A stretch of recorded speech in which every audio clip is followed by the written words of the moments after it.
quiero ofrecerle la palabra al señor Ministro de Educación para que dé a conocer el proyecto que comenzamos a discutir en esta sesión. Señor Ministro. ¿Hay Dimer?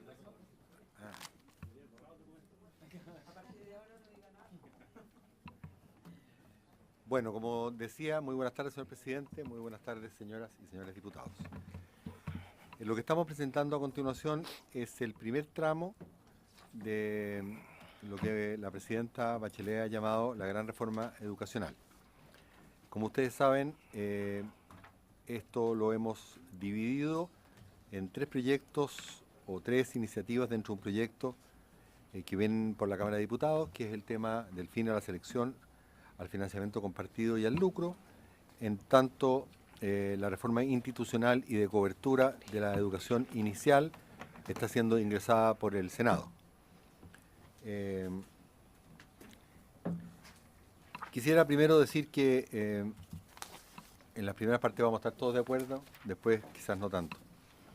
Ojalá que sí. Que todos... Fidel, llegó la subsecretaria.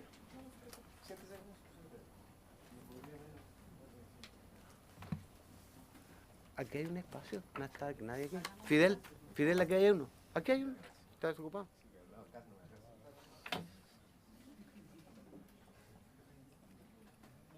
El único problema es que te acerca de eso, es medio grave.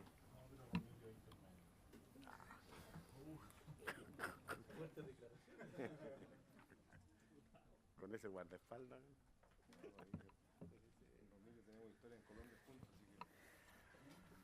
Ya. Por favor, disculpe, señor ministro. Bueno, bienvenida, subsecretaria, por propósito. Decía que posiblemente todos convendremos en que la educación de calidad para todas y todos es la principal herencia que dejamos a las generaciones venideras y que no hay duda que una medida bastante cercana a lo que puede ser considerado un país desarrollado es el país que es capaz de brindar a todas y todos sus habitantes un sistema educativo de calidad, que no dependa de la cuna de cada cual ni de la capacidad de pago de cada familia. Es por lo demás el tipo de sistema que ustedes observan en todas las economías desarrolladas del mundo. Pero esto no solo es un imperativo ético, sino que en un mundo global, desafiante e integrado, donde competimos no solo unos con otros, sino que con todas las otras naciones, el desarrollo de un país depende cada vez más del talento, civilidad y creatividad de las personas. De hecho, voy a hacer una pequeña digresión económica. Si ustedes ven el despegue final del mundo desarrollado que se produce después de la posguerra, es enteramente debido al incremento de la productividad, no de la acumulación de factores. Y eso, a su vez, es enteramente explicado por las mejorías en su capital humano. Y desgraciadamente, el mundo en desarrollo en general no exhibe buenas cifras de productividad porque no exhibe buenas cifras de educación. Por tanto, este es un desafío país de la mayor importancia, tanto en términos de cohesión social como en términos de la posibilidad de seguirnos desarrollando. Los pilares, por tanto, de la reforma son precisamente el mejorar la calidad y su llegada general o cobertura general, para lo cual necesitamos un sistema que sea más equitativo e inclusivo, donde la educación es un derecho de las personas, independientemente de su capacidad de pago y de su origen socioeconómico, que tiene como su matriz central una red de educación pública que ofrece una educación de calidad hasta los confines del territorio, que tiene una vocación y un contenido integral que va desde la educación inicial hasta la educación técnica y profesión docente, que pone el centro en las personas y las comunidades educativas y, como es la experiencia también de todos los países desarrollados, que fomenta la participación y el involucramiento de las familias y de la ciudadanía en los esfuerzos por mejorar la educación. Esto es un elemento, señor presidente, que vamos a ver con particular fuerza cuando presentemos el proyecto sobre la nueva educación pública, porque también la experiencia internacional muestra que sin participación de las familias y sin la adecuada rendición de cuentas del gestor educacional a las familias, es difícil que la educación sea de calidad. Yo diría que la mayor dificultad, pero precisamente por eso es que solo algunos países lo logran y otros se quedan en el camino, es que la reforma es enteramente sistémica. No hay una bala de plata que uno pueda decir, yo hago 1, 2 o 3 medidas y con eso mejoro la calidad de la educación. Cuanto más se avanza en la educación, más complejo se torna seguir avanzando, porque cada vez más tiene que ver con el sistema general de incentivos y gobernabilidad que tiene el sistema en su conjunto, y no con particularidades o partes del edificio. En parvularia, como les decía, lo estamos ingresando por el Senado, y esto es muy importante, tanto para la educación pública como para la equidad. Se está mejorando la institucionalidad, la calidad y la cobertura se está llevando a la cobertura de países desarrollados, cosa que hoy día no tenemos. Tenemos solamente la mitad de la cobertura en educación inicial que en los países desarrollados. En materia escolar, nosotros creemos que la educación de calidad para todos y todas requiere todas estas condiciones. Primero, que no sea organizado como un emprendimiento comercial, ya vamos a detallar por qué. Que tenga la mejor calidad de los egresados dedicados a la profesión docente, para lo cual necesitamos una política nacional docente, que también incluiremos en el segundo semestre. No obstante, nosotros sentimos que nuestra educación pública está hoy día en un muy mal pie, por lo cual estamos planteando el ponerla al día a través de 2 expediciones. La primera, una agenda corta que tiene que ver con eliminar ciertas trabas burocráticas y de otro tipo que impiden que el apoyo y los fondos del Ministerio de Educación lleguen efectivamente a lugares donde se tiene necesidad, pero creemos que es limitado lo que puede hacer esa agenda corta y hay que reestructurar la educación pública para darle un adecuado sistema de incentivos y una buena rendición de cuentas que hoy día no tiene. Sin duda, y como lo demostraré después, necesitamos, y eso creo que ha sido consensual, que se produzca un significativo incremento de recursos de la educación, más allá de lo que ya lo ha hecho. Hoy día la educación, el presupuesto de educación debe ser entre 6 y 7 veces más de lo que era el año 89, lo que es espectacular como incremento de recursos, pero todavía es insuficiente para asegurar calidad para todas y todos. Asimismo, no obstante que se ha hecho mucho avance, y hay que reconocerlo, en el último tiempo en materia de un buen diseño institucional de la educación escolar, necesitamos todavía mejorar el sistema de aseguramiento de la calidad. En materia de educación superior, que también será el tema del segundo semestre, vamos a mejorar la institucionalidad. Hemos visto un proyecto de emergencia referido al administrador provisional, pero con justicia su comisión, señor presidente, ha planteado que se echa de menos el tema de la superintendencia, cuestión que traeremos las próximas semanas. Transformar la Comisión Nacional de Acreditación en una efectiva agencia de aseguramiento de la calidad en educación superior. Necesitamos subir el nivel de recursos para docencia e investigación en la educación superior, avanzar hacia la gratuidad universal y desarrollar mejor las especialidades técnico-profesionales, así llamados CFTs e IPs. Todo eso lo contendrán los proyectos del segundo semestre. Estamos hoy día básicamente frente a los primeros proyectos para ir mejorando y poniendo en nuestro juicio los incentivos correctos para la operación de la educación general. Alguien podría decirse, ¿por qué cambiar si Chile parece estar tan bien a nivel latinoamericano? Y es cierto, Chile tiene en las pruebas internacionales el mejor score dentro de todos los países latinoamericanos. Pero como ustedes sabrán, nosotros también tenemos el ingreso per cápita más alto de Latinoamérica. Y tenemos de lejos el mejor ranking de competitividad de Latinoamérica. Y cuando nos metemos al interior del ranking de competitividad, desgraciadamente las variables educacionales están mucho más atrás que otras variables institucionales como el manejo económico, en nuestro nivel de apertura al comercio internacional, etc. Por tanto, es fácil hoy día establecer que la educación se ha transformado en un elemento de rezago o de mitigación de nuestra potencialidad de desarrollo y no un elemento líder.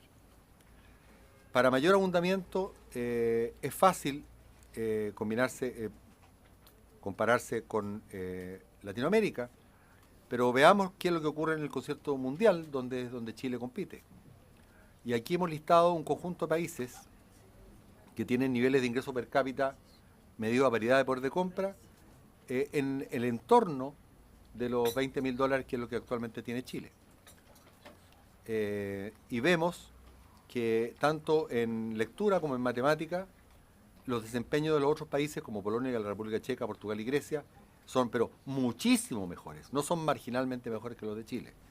Por tanto, es claro que nuestra calidad media, lo que es un problema transversal, tanto de municipales como particulares subvencionados y particulares pagados, es un problema pendiente de resolver por la sociedad chilena, posiblemente el peor de todos.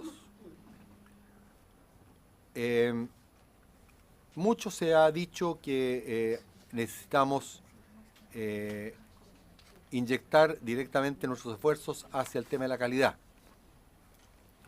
Nada sería más grato para un ministro de Educación que contar con balas de plata para poder efectuar esa mejoría de calidad.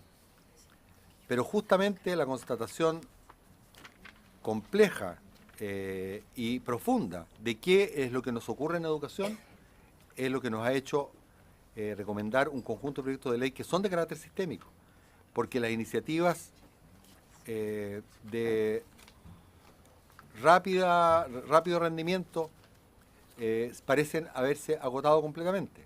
Vean ustedes lo que está pasando con los resultados comparados vis a vis los países de la OECD en nuestras pruebas PISA.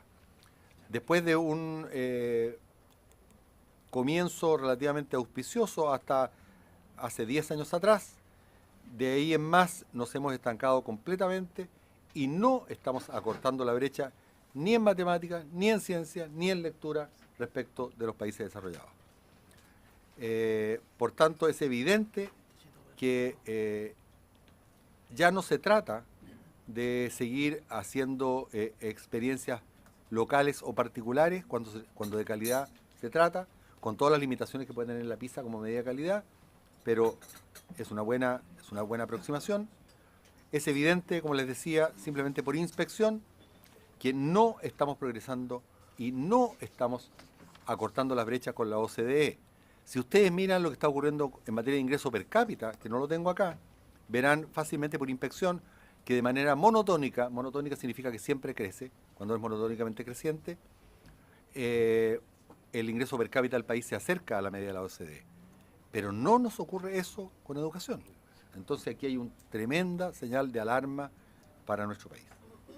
Bueno, ¿es esto, por así decirlo, curioso o inexplicable? La verdad que no. La verdad, yo creo que en eso hay bastante más conciencia hoy día de la que había hace un tiempo atrás, que simplemente mirando cuánto es el gasto que tenemos por estudiante, comparado con los países de la OCDE, nos damos cuenta que nuestro gasto por estudiante es muy insuficiente. Y ven ustedes que Chile está del orden de, si lo comparamos con lo que nos correspondería para nuestro nivel de ingreso, estamos en gastos del 60% con suerte de lo que exhibe la media de los países desarrollados y desde luego de lo que gastaban cuando tenían nuestro nivel de ingreso. O sea, claramente tenemos una desalineación en el gasto.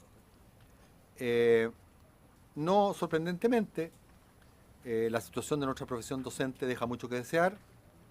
tenemos que el nivel de estrés producido por la cantidad de horas que dan, de lectivas que dan los profesores, es muy superior a la media de los países desarrollados, y su salario es bastante inferior, o por lo menos está en la parte baja. Por tanto, aquí tenemos típicamente que uno de los corolarios inmediatos del bajo nivel de gasto público en educación son profesores estresados y relativamente mal pagados.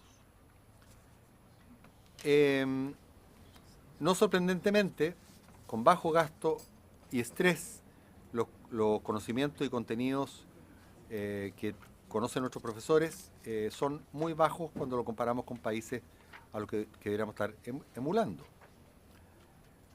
Chile, a su vez, tiene uno de los índices más altos de segregación escolar. Por tanto, un bajo nivel de gasto, una mala formación de los profesores y una educación brutalmente segregada están en la base, creemos, de nuestro mal resultado educativo. En lo que sigue, argumentaremos por qué terminar con la tríada lucro, selección y copago es fundamental como primer paso, condición necesaria, si bien no suficiente, condición necesaria, si no bien suficiente. Cuando uno dice necesario, es que sin ello no logra calidad. Cuando dicen que no es suficiente, es que no basta ello para asegurar calidad. La tríada esta es imprescindible cambiarla. Nuestro principal problema es que la educación obligatoria en Chile está organizada sobre la base de un mal sistema de incentivos o el paradigma de mercado. Yo les diría a aquellos que temen que esto sea una especie de brote ideológico de nuestra parte, que la verdad de las cosas es que estamos en buena compañía, porque lo que nosotros estamos planteando no es algo que sea una experiencia arriesgada chilensis. Lo único que ha sido una experiencia arriesgada chilensis es la forma en que tenemos actualmente la educación, que difiere completamente de la forma en que está organizada la educación en todos los países desarrollados del mundo. En todos los países desarrollados del mundo, con excepciones realmente minúsculas, la educación se provee como un derecho y no está organizada como empresas con fines de lucro. La experiencia chilena, en ese sentido, fue claramente una experiencia sin precedentes en el mundo y desgraciadamente de consecuencias bastante indeseables. Como ustedes saben, desde la época de la dictadura militar, la educación universitaria, y eso ya nos dirá dar una pista, fue organizada sin fines de lucro.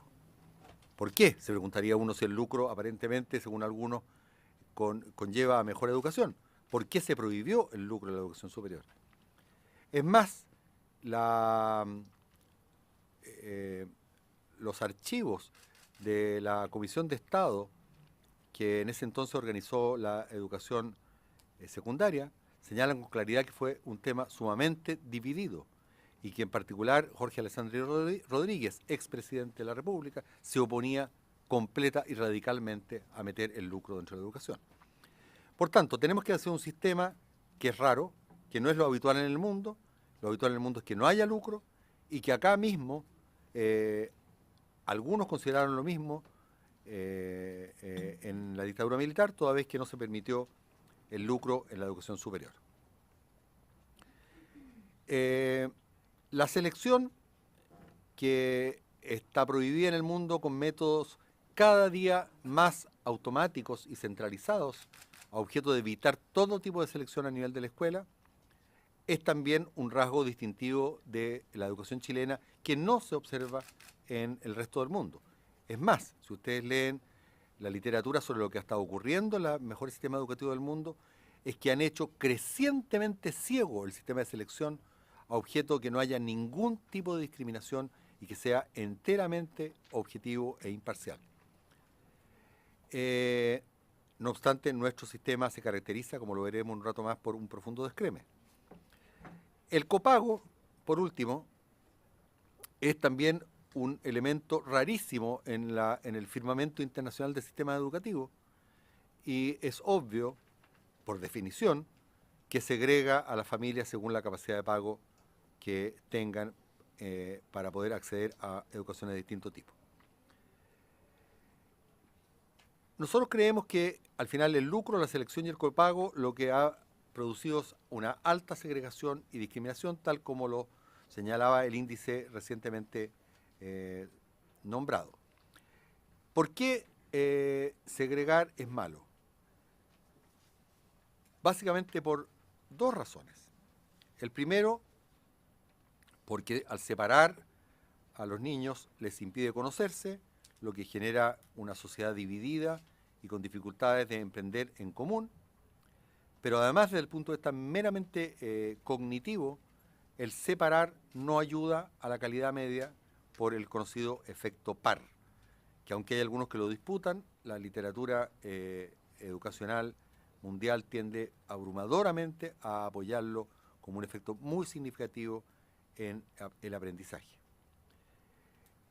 Pero la segregación no solo produce un problema en la calidad por la subutilización de lo que uno aprende de sus pares o el efecto par, sino porque permite que la calidad de los proyectos educativos se haga completamente inobservable.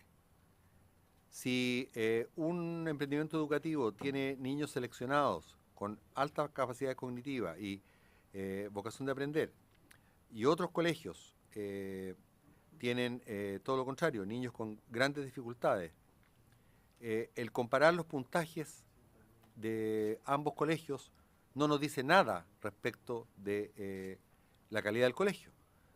Bien puede reflejar exactamente y solo la calidad de los alumnos. De hecho, todos los estudios que se han hecho en Chile, incluyendo a Ricardo Paredes, que es más bien de una sensibilidad opositora, y a gente como el Acua, Misala, Beley, Contreras, concluyen que cuando se controla por la capital cultural de los alumnos, las escuelas de la parte más alta socioeconómica no lo hacen mejor que las otras escuelas, tampoco que las escuelas privadas lo hagan mejor que las públicas, tampoco que las con lucro lo hagan mejor que las sin lucro, más bien al contrario. Entonces, básicamente lo que ocurre es que se produce un gran problema de observabilidad, lo que confunde y le resta la potencia que tiene la libre elección de las familias como un elemento que discipline la calidad. Porque las familias no pueden observar la calidad y al no poder observar la calidad se terminan guiando por otros factores para hacer sus decisiones educacionales. Pero también nosotros, todos acá, los que hacemos políticas públicas, tenemos grandes dificultades para orientar nuestros instrumentos hacia la calidad, habida cuenta que es menester hacer complicados en el ejercicio econométrico para saber si la calidad de un colegio es mejor que otra, porque hay que controlar por otros factores que al estar segregados no son iguales en todas las escuelas. El lucro, el copago y la selección son la base de un esquema que impide estructuralmente la calidad y equidad de nuestro sistema educacional. No son los únicos, no reemplazan el tener buenos directores de escuela, no reemplazan el tener buenos profesores, no reemplazan el tener aulas ordenadas y con disciplina, no reemplazan un conjunto de otros temas que también son importantes y que vendrán en los siguientes proyectos, pero sin eliminar estos rasgos, la verdad, decimonónicos de nuestra educación, no va a ser posible hacer un uso eficiente de los recursos públicos para garantizar calidad a todas y todos. Bien, vamos a ver en concreto cómo hemos planteado en este proyecto de ley el fin a estos tres elementos. El fin al copago no se hará meramente reemplazando lo que las familias hoy día pagan por recursos que vendrán desde el Estado, sino que el fin al copago, habida cuenta que no puede ser selectivo, está implicando un reemplazo, y más que un reemplazo, como lo explicaré en un momento más, de los recursos para aquellas escuelas que cobran copago, pero también los mismos recursos serán acopiados a aquellas escuelas que no cobran copago, a objeto de no discriminar en contra de las que ya eran gratuitas, por el contrario, premiarlas por esa condición. El copago será una buena noticia para las familias al fin del copago, porque será una menor carga financiera para las familias y una potencial fuente, ahora que está de discusión la reforma tributaria, de ahorro para las mismas. ¿Qué hace el proyecto? Primero, elimina gradualmente el financiamiento compartido en los establecimientos educacionales subvencionados, aumenta los recursos invertidos en los estudiantes y asegura que los montos adicionales potencien mejor la calidad de la educación, puesto que son recursos también condicionados a mejoras de calidad.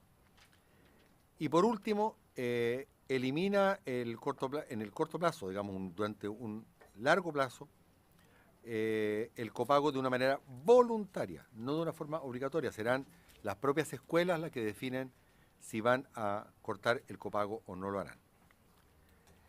Se elimina el corto pago en un plazo de 10 años, como le decía, a partir de la aprobación de la ley,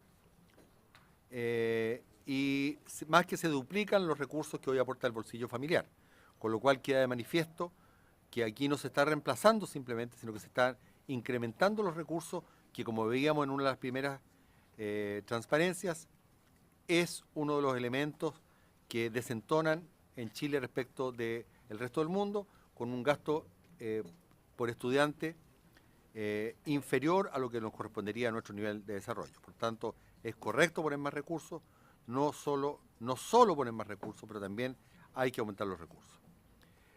Y disminuye el monto máximo de cobro en pesos conforme va aumentando la subvención general.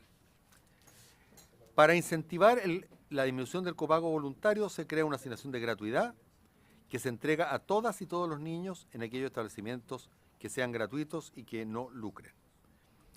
Asimismo, y por una razón que voy a explicar en un momento más, aumenta la cobertura de la SEP al quintil 3 y 4, lo que nosotros llamamos ahora alumnos preferentes, siendo alumnos prioritarios los que cubría actualmente la SEP.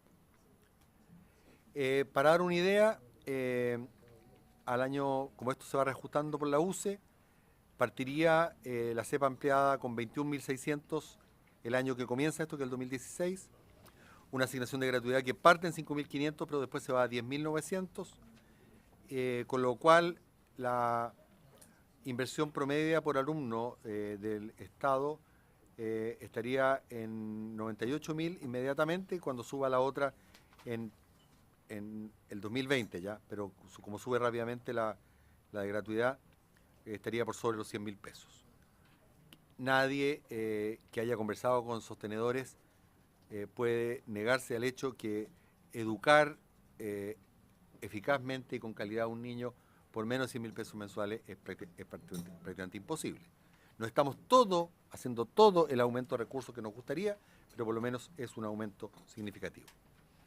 Veamos qué es lo que pasa en la actualidad. En la actualidad, nuestro sistema de subvención general, más la subvención escolar preferencial, más el copago que pueden cobrar las familias, es particularmente lesiva para los grupos medios. Los grupos bajos pueden obtener tanto la subvención escolar preferencial como la subvención. Y ven ustedes que el grupo más bajo, que tiene una mayor concentración de alumnos SEP, tiene recursos directos por 91.000, y esto va bajando, y el sector medio tiene el más bajo de todos porque no tienen SEP y tampoco tienen copago. Y finalmente se invierte a medida que el copago sube en los estratos superiores. Esto es contraintuitivo con cualquier política progresiva que uno quisiera tener. O sea, esto es una U que daña a la clase media. Con el proyecto, si es que la UCE, y espero que no sea así, solo se reajustara en un 5% por año, en régimen que el año 2026 la curva se habría invertido del siguiente modo. Ustedes verían que tiene por lo menos la forma correcta o intuitiva, que es poner más donde hay menos, a diferencia de la U actual, distributivamente es apropiada. Tiene el problema que ha sido planteado por algunos, que con estos reajustes, el estrato alto que hoy día está recibiendo 111.000, esto en pesos del año 2014, pesos del 2013, estaría recibiendo menos. No obstante, bastaría que lográramos que, y en eso espero que estemos todos compactados, que, aunque me siento un poquitito traidor con quien ocupa el cargo que yo tuve, pero bueno, pastelero a tus pasteles, si lográramos que la economía nos permitiera aumentar la subvención, la UCE, en 7% por año, veríamos que en régimen no solo hemos cambiado la mala distribución que tienen actualmente los recursos, sino que todos y cada uno de los distintos segmentos tendrían una subvención real mayor. Esto es particularmente preocupante para los establecimientos con alto copago. Verían ustedes que ese problema no se suscita en la medida en que la UCE se vaya reajustando más rápidamente. Bueno, creo que más allá de las diferencias que legítimamente podamos tener, creo que hay poco en esta sala que pudiera estar en desacuerdo con que la forma de entregar las subvenciones por estrato socioeconómico tuviera más bien la forma de la línea naranja o de la línea gris, y claramente todos creo que estaríamos de acuerdo en que la línea azul no es una adecuada distribución por segmento. ¿Cómo afecta esto a la calidad? Bueno, el aumento de los recursos van dirigidos a financiar la calidad de enseñanza de los distintos proyectos educativos. Se avanza en una educación de calidad integral que valore el encuentro entre los distintos niños y niñas. Y, como les decía, esto avanza hacia lo que ya es una convención en todos los países desarrollados, que es la educación no segregada y de calidad para todos. El copago ha demostrado, por lo demás, no generar valor. Si ustedes miran los trabajos que se han hecho, se ve que la calidad, o los puntajes SIMSE, para ser más exacto, y PCU de los colegios con copago no son mejores que los que sin copago, salvo para los tramos más altos de copago. O sea, claramente no ha sido eficiente como un método para lograr mejores puntajes. Finalmente, me queda final la selección. Se amplía el derecho a que todas las familias puedan elegir y se evita la discriminación. Algunos dicen, pues esto no es un problema tan grande. Claro, todo depende de en qué parte de la moneda o en qué cara de la moneda esté uno. Pero lo claro es que todos los indicadores de discriminación, vía ya sea examen de admisión, entrevista o certificado de matrimonio, que son cualidades de la familia, que son elecciones del colegio y no de la familia, son muy, muy elevadas y crecen conforme crece el nivel socioeconómico. O sea, esto es una variable detrás de la segregación que duda cabe. Basta mirar estas estadísticas para darnos cuenta que el descreme es creciente a medida que crece el nivel socioeconómico de los establecimientos. ¿Qué hace el proyecto? Plantea que no se debe discriminar y de una manera transparente. Establece que los establecimientos educacionales no podrán aplicar mecanismos de selección de estudiantes que generan discriminaciones arbitrarias. Regula y restringe, ya veremos aquello, no elimina las medidas de expulsión, porque la expulsión ha sido otra forma de descreme, y establece sanciones en el caso de identificar prácticas discriminatorias. Pero ¿cómo lo hace? Porque también aquí se han dicho cosas que no son ciertas. Establece un sistema de postulación o una plataforma de registro de preferencia que no es más que un ícono dentro de la página web de cada colegio, donde los apoderados registran a los niños, dando también una función de preferencia, si no quedan en ese colegio en cuál les gustaría quedar. Da en general, para que los establecimientos se acomoden, un plazo de 2 años para que el sistema esté en funcionamiento, pero las familias postulan a los establecimientos ordenando sus preferencias, pero lo hacen en el establecimiento si así lo deciden.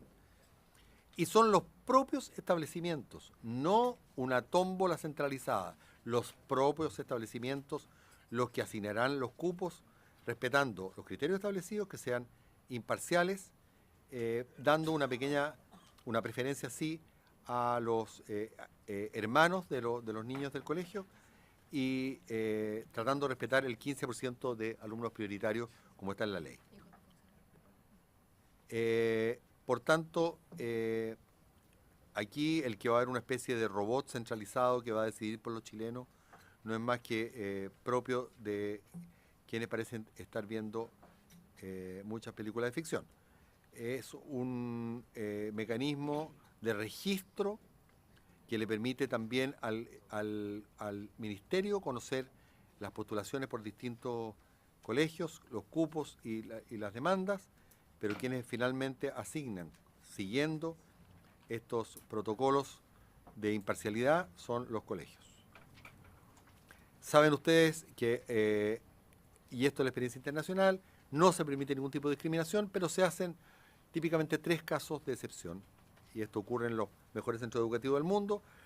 Desde luego los liceos artísticos y de alto rendimiento deportivo, digo a nivel de 7º básico, porque se necesita niños con ciertas habilidades especiales, y también los colegios para los niños de alto rendimiento, que aquí hemos llamado liceos emblemáticos. En ese caso nosotros permitimos, si así lo desean, que restrinjan la postulación a solo el 20% más alto del índice de desempeño escolar de cualquier establecimiento. Lo que sí se prohíbe son las pruebas de selección, porque las pruebas de selección han probado sin lugar a dudas que lo que seleccionan es por capital cultural de las familias y no por talento de los niños. Hay un conjunto de criterios que los podremos discutir después, a través de los cuales se establece cuáles liceos pueden ser emblemáticos o colegios para que tengan estas especies de centros de alto rendimiento escolar. ¿Cómo afecta a la calidad? Ya lo hemos repetido. Olvídense por un momento lo emblemático. Al producir integración, esto favorece el efecto par, favorece el que nosotros podamos observar más exactamente cuáles colegios son mejores que otros y por tanto es una medida más exacta para producir incentivos y desincentivos a aquellos colegios que lo hagan bien o mal. El fin al lucro, y aquí voy a ir relativamente lento porque es la parte quizás financieramente más compleja. Como ustedes saben, hoy día existe lucro y por tanto no todos los recursos públicos, porque al eliminar el copago en el futuro todos serán recursos públicos, son íntegramente destinados a fines educativos, por cuanto es legítimo en el actual sistema el que los financistas de los colegios, no por su trabajo en el colegio, sino por su calidad de integrador del capital, retiren utilidades que van fuera del sistema educacional a compensar al inversionista. Los estudios demuestran que esto no ha redundado en una mayor calidad ni renovación para el sistema. Esto, si quieren, después lo discutimos hasta el cansancio. Yo, en lo particular, que he dedicado una vida completa a estudiar estos temas, creo que el lucro no tiene nada de pecaminoso, que es un muy buen incentivo que se ha aprobado a través de la historia para producir mejora de productividad y de calidad de los bienes y servicios, pero también se puede leer en casi toda la literatura de punta de teoría económica que en el caso de la educación y en alguna medida de la salud, el lucro no es un buen incentivo para la calidad. ¿Qué hace el proyecto? Le da un plazo de 2 años para que los colegios se cambien de instituciones con fines de lucro a instituciones sin fines de lucro. Y establece los recursos públicos solo pueden dedicarse a fines educativos. Se da un plazo de 12 años para que los sostenedores privados sean dueños de los inmuebles educacionales esenciales. este es un punto que va un poco más allá de simplemente el fin al lucro. ¿Cuál es la idea acá? En todos los servicios que proveen un bien o un servicio donde es fundamental la fe pública, esto es, que produce un problema social mayor el que alguno de estos servicios sea interrumpido, y usted lo tiene en el caso de la AFP, de los bancos, de los proveedores de carreteras concesionadas, en fin, pueden recorrer todas las distintas áreas. En todos esos casos se pide un cierto capital básico por parte del gestionador por una razón financiera. Cuando no hay capital básico o no hay un buffer, ¿cómo se dice eso?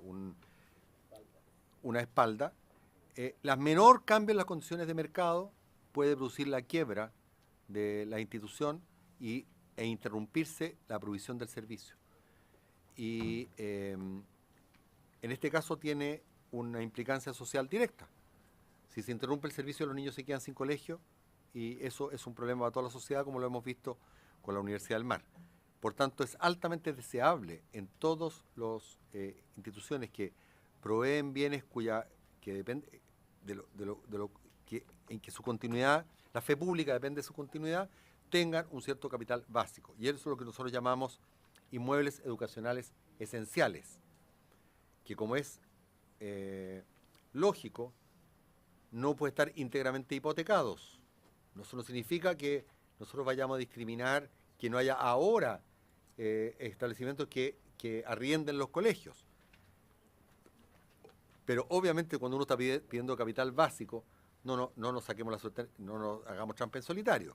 Un capital básico no puede ser un capital que aparece con un pasivo al lado, que sería una hipoteca, por el mismo valor que el bien, porque en ese caso no es capital, es simplemente activo. Y hay una diferencia entre activo y capital. Capital es activo menos pasivos. Bueno, establece desde luego para evitar la triangulación y el lucro por esa medida que no se pueden realizar operaciones con relacionados. Bueno, ¿cómo sería la transición? Supongamos que partimos con un establecimiento que tiene fines de lucro en la actualidad. La complejidad de todo esto que algunos han llamado la inversión en fierros no deriva de ningún intento por construir en Chile una siderurgia, sino que simplemente de algo tan antiguo como respetar reglas del juego. Cuando el Estado permitió que distintas sociedades se organizaran con fines de lucro para proveer servicios educacionales, es menester honrar ese compromiso, aunque ahora lo estemos cambiando. Puesto de otra forma, es aceptable cambiar las reglas del juego de ahora en adelante, pero no con efecto retroactivo. Por tanto, tenemos que preguntarnos qué derechos tiene el sostenedor que hoy día tiene un activo, un capital, en su colegio, sobre ese capital, cuando ya no puede funcionar con fines de lucro. Entonces, veamos el caso en que efectivamente hay capital por parte del sostenedor. La parte de arriba son propietarios del inmueble. Tiene la alternativa de no querer seguir en esto, no desea la parte de abajo seguir recibiendo subvención, en cuyo caso el inmueble queda a disposición de su dueño, como no podría ser de otra forma. Y si decide continuar lucrando, tiene que pasar a ser particular pagado. O sea, ese capital lo invierte en otro negocio o queda en la única parte donde todavía la educación puede ser con fines comerciales, que es el particular pagado. Si, no obstante, quiere seguir en el mundo subvencionado, tiene dos alternativas. La de abajo es que sea muy generoso y decida transferirle la propiedad a la nueva personalidad, a la nueva persona jurídica sin fines de lucro, lo done. Como muchos tienen ahí sus ahorros, entendemos que no todos lo van a querer hacer, en cuyo caso lo que nosotros estamos permitiendo es que se lo venda al Estado o que se lo venda a la sociedad sin fines de lucro, ambos en un periodo de 12 años. Durante la transición permite arrendar por el periodo al 4% del valor residual. Discúlpenme aquí voy a abusar de vuestra paciencia yendo a lo que es mi especialidad. Esto yo lo he hecho mucho en el sector privado. En términos prácticos, esto es equivalente a valorizar la inversión del sostenedor y darle una rentabilidad equivalente a 4%. Eso es lo que significa esto en términos financieros. Hoy día, si usted invierte en sus haberes en una libre de riesgo, porque esto lo paga el Estado, si ustedes invierten su dinero en un papel del Banco Central a 10 años, reajustable, le va a dar 2,3%. Si ustedes quieren conseguir un leasing para hacerse de una propiedad inmobiliaria, lo podrán conseguir a 4%. Por tanto, esto es una rentabilidad equivalente a lo que obtendrían en un leasing. O puesto de otra forma, que con lo que el Estado le daría más el arriendo que pueden pagar desde la subvención, la sociedad sin fines de lucro puede comprar al sostenedor con una operación de leasing. Y el sostenedor, por tanto, podrá continuar en tanto sostenedor educacional, pero el propietario del capital queda íntegramente restituido. Si la que quiere quedar con el capital, como es obvio, es la sociedad sin fines de lucro, entonces tendrá que ser la sociedad sin fines de lucro la que cancele, como lo ha venido haciendo por lo demás hasta ahora. Muchas sociedades sin fines de lucro se han hecho de los inmuebles sobre la base de aplicar los excedentes que tienen desde la subvención. Como ahora suben la subvención, les será más fácil adquirir en un periodo de 12 años, que nadie ha clavado la pica en Flandes diciendo que tiene que ser 12 años, es algo que podemos conversar perfectamente. Entonces, el sostenedor puede descargar este capital, pagarse el capital, restituir su inversión a través, ya sea de dedicar el inmueble a otro uso, ya sea pasar a particular pagado, ya sea donarlo a la subvención o simplemente restituirse su capital y que se lo pague o la fundación o el fisco. Obviamente, si se lo paga el fisco, el inmueble queda para el fisco.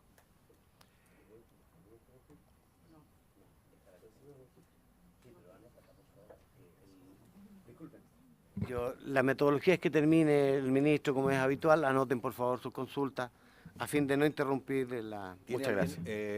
Un punterito.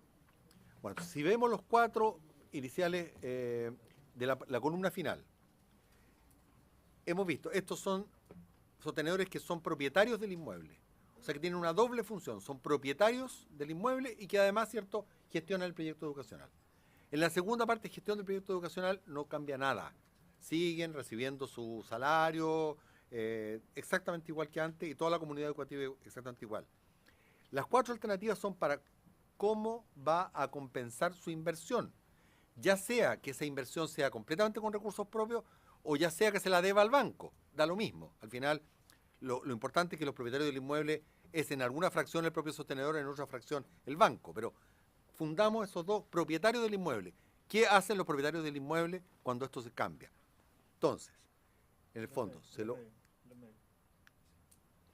venden al fisco, se lo venden a la sociedad sin fines de lucro en un plazo de 12 años, lo donan, lo dedican a otro negocio o se pasan a particular pagado donde lo pueden trabajar con lucro. Esas son las alternativas. Son todas opcionales, nadie está forzando a ninguna de ellas. Se está diciendo acá que estamos dedicando recursos a comprar fierros. ¿Qué creen ustedes que pasa hoy día? O sea, las inversiones que hacen los colegios cuando reinvierten las utilidades, ¿de dónde vienen esos dineros? ¿Cierto? Está bien, de la buena administración de lo que sea, pero son dineros que aportan o las familias o el Estado. ¿En qué terminan? En fierros. Porque los fierros resulta que son necesarios porque los niños no pueden hacer clases a la intemperie. Por tanto, no hay ningún cambio respecto a la hora. Lo único cambio que hay respecto a ahora es que se agregan más recursos vía una subvención de infraestructura para completar el proceso de, ¿cuál es la palabra exacta? Transparencia de la propiedad. Ya, si no son propietarios del inmueble, entonces vamos acá. Si quieren continuar el sistema, ahí pueden comprar a un tercero a 12 años con los excedentes de la subvención. El tercero es el dueño del inmueble u otro. Pueden arrendar el periodo y pueden usar perfectamente la subvención para arrendar. Y de luego, si no siguen, salen del negocio nomás porque no tienen propiedad en esto. Bien, los sin fines de lucro, vamos a ir rápidamente sobre esto. Si son propietarios del inmueble y quieren continuar en el sistema subvencionado, siguen tal cual es ahora, porque así es como funcionan ahora. Si no son propietarios del inmueble y quieren seguir en el sistema subvencionado, nosotros les damos nuevamente un plazo de 12 años, que como les digo, no es la pica en Flandes, porque por la razón que les expliqué hace un rato atrás, nosotros no creemos bueno desde el punto de vista de la estabilidad del proceso educativo que hayan establecimientos que entregan educación que no tienen ningún activo esencial, porque están siendo extremadamente vulnerables a que cualquier cambio en la contingencia económica pudiera llevarlos a cerrar o a quebrar. ¿Cómo afecta todo lo anterior a la calidad? Bueno, desde luego con esto, todos los recursos que van destinados a educación, particularmente los públicos, van a ser dirigidos a la educación y no a la rentabilidad de los inversionistas. Y promoverá un sistema donde la principal motivación de los sostenedores, nosotros creemos que esto es clave, sean los proyectos educativos y no simplemente el que sea un negocio más dentro de un portafolio de inversiones. Terminar con el lucro, lo he repetido varias veces, no es un viaje a lo desconocido, es simplemente actualizar nuestro sistema a lo que se hace en la gran mayoría de los países avanzados. La gran mayoría de los países, en todos los países avanzados. Termino diciendo que estos cambios son condición necesaria, pero no suficiente.